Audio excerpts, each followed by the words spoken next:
Hi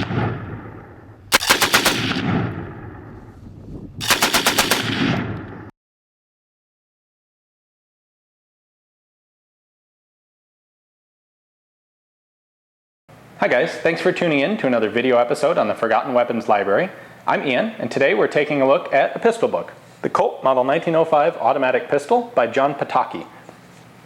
The Colt 1905 is a pistol that doesn't get a whole lot of recognition all the time, but it's a real interesting variant between the very early Model 1900 Browning, or Browning designed Model 1900 Colt pistol, which people look at it and figure, well, it's a 1911.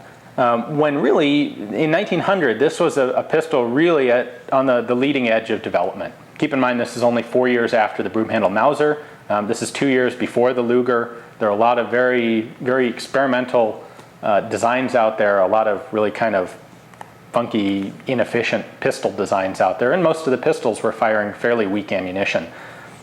Browning's Model 1900 comes out, and it has all the elements of the tilting barrel mechanism that will become basically the de facto standard in automatic handguns for the next 100+ years. And there it was in 1900, very early. Well, the Model 1905 is an adaptation of this Model 1900 pistol for .45 caliber ammunition.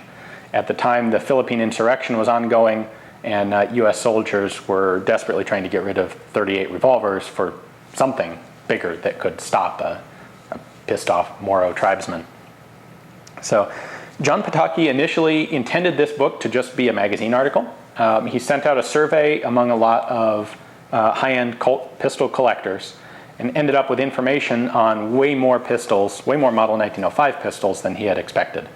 And a lot of this information contradicted what was at the time taken as common knowledge on the gun. So took what had been a magazine article and scaled it up into a full-fledged book, examining the production timelines and the changes in the Model 1905 and to some extent the Model 1907 as well. So this is a nicely put together book. I really enjoyed reading it. There's not quite as much information in here as the thickness might lead you to believe.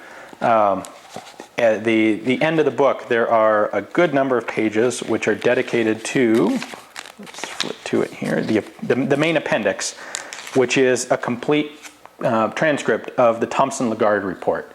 This was the actual study that was undertaken on behalf of the Army to figure out what's wrong with the .38 and what do we need to do to fix it. The conclusion was it's wimpy and we need a big .45 caliber cartridge. So that report from 1904 really set the stage for the eventual adoption of the Model 1911 that we all know today. So the last, what do we call this? About the last 70 pages of this book are either index or a copy of that report. Not to put down the rest, there's some really great information in here, but just something to be aware of when you're taking a look at it. The complete survey results are in the book, so all the characteristics of the several score of pistols that were included in the survey, and discussion of the various changing elements of the gun. Grip safeties, grip panel design, the hammer, they started off as round, they ended up spur hammered. Other developments like this are all described quite well in this book. There's also a fairly large section on promotional advertisement material. There's a reproduction of a manual and a number of advertisements. It's worth pointing out that Colt was advertising the Model 1905 as, quote, the most powerful small arm ever produced. I think that's a little bit of an exaggeration, but neat to see some of their old advertisements.